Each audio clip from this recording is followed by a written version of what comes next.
Nasa linya si Police Captain Noemi Gogotano ng Nueva Ecija. Magandang umaga, Captain Gogotano. Yes, sir. Good morning po. This At is- ganun din po sa mga tagapakinig po. Opo, this is Erwin Tulfo and Aljo Bendijo. We're live sa PTV Network at Radyo Pilipinas Nationwide. Ano na po ang kaso na ito? Nasampahan na ba? Na-identify na po ba? Nahuli na ang mga suspect natin sa pagkamatay ni Ren Joseph Bayan, Captain Gogotano? Yes, sir. Kaninang umaga po ay kausap ko po yung investigator on case dito po sa kaso po na ito. Oh. Ang latest update po, sir, ay makikipag-ugnayan po sila ngayon sa piskal para po hingi po sila ng legal advice para po mapagtibay po lalo yung kaso. Dito po sa nasabing incident, sir, ay meron na po tayong na-identify na personality na kasama po doon sa pa-filean ng kaso na kung saan, sir, yung tatlo po doon na identify na kakasuhan, nakilala po ito nung tiyahin, nung bata, nung biktima, na kung saan po, yung dalawa po doon, yung naghatid mismo doon sa katawan po nung biktima, doon po mismo sa harap po ng bahay nila. At yung iba naman po ay na-identify po ng mga witness po doon po mismo sa kupuban, papasok po doon sa bahay. Kailan nangyari ito, Captain? Kailan nangyari? Yes, sir. Nangyari po yung incident, sir, noong September 29. Nag-report po yung tiyahin ng bata ng mga alas 10 po ng gabi. Bali po, ayon po sa kwento po nung tiyahin ng bata, noon pong September 29 ng umaga, nagpaalam po sa kanya yung pamangkin niya para pumunta po sa final hazing. Doon po nasabing fraternity. Anong fraternity daw? Yung fraternity po ay yung Tau Gamma Pi fraternity. Okay, number 2. Kasi Inimbitahan nyo na ba ito mga suspect na ito at para sabihin na, oy, ikaw ay tinuturo sa ganito, sa ganyan. Naimbitahan mo na ba, Captain, para makuna ng statement, ng pahayag at magtuturo-turuan sila sa sino mga kasama nyo? Invitation lang. yes, sir. Right after po na nag-report po yung tiyahin po ng biktima, nag-contact po agad ng hot pursuit operation po yung polis ng HN.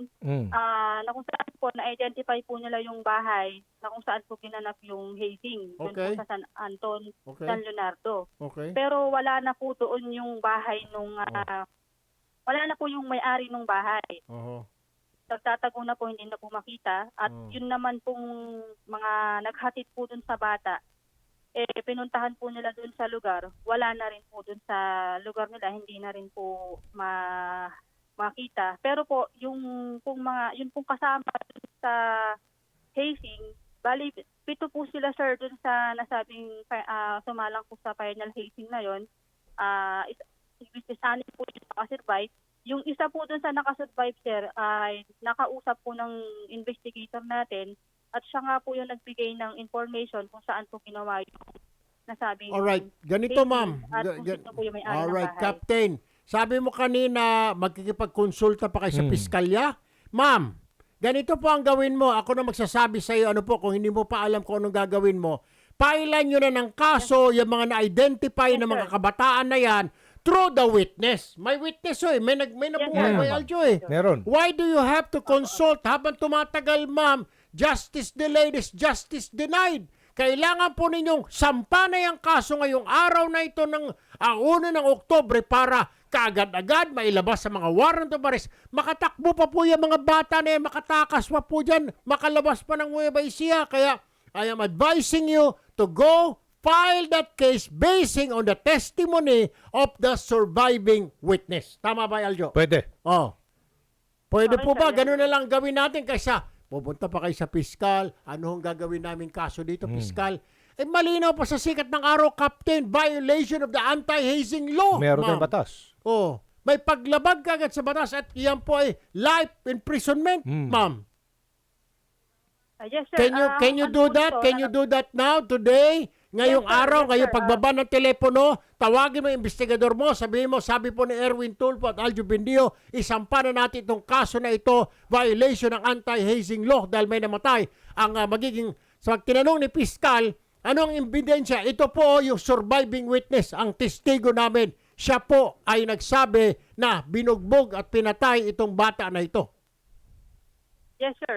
Alright. Nagtutulungan na, sir, yung station po ng San Leonardo at saka po ng KN. Bali po, sir, ang nangyari po kasi dito, yung pong bata, yung pong biktima ay nagkahain po siya na kung saan po inihatid yung katawan niya.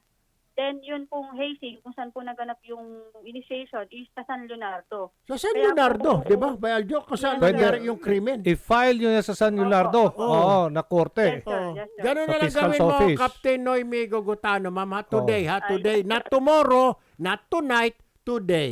Pwede po ba? Yes, sir. Alright. Tatawagan ko na po yung investigator. Okay. Salamat po kumpleto sa na. iyo, Captain Noemi Gogotano ng Nueva Ecija. Good morning po.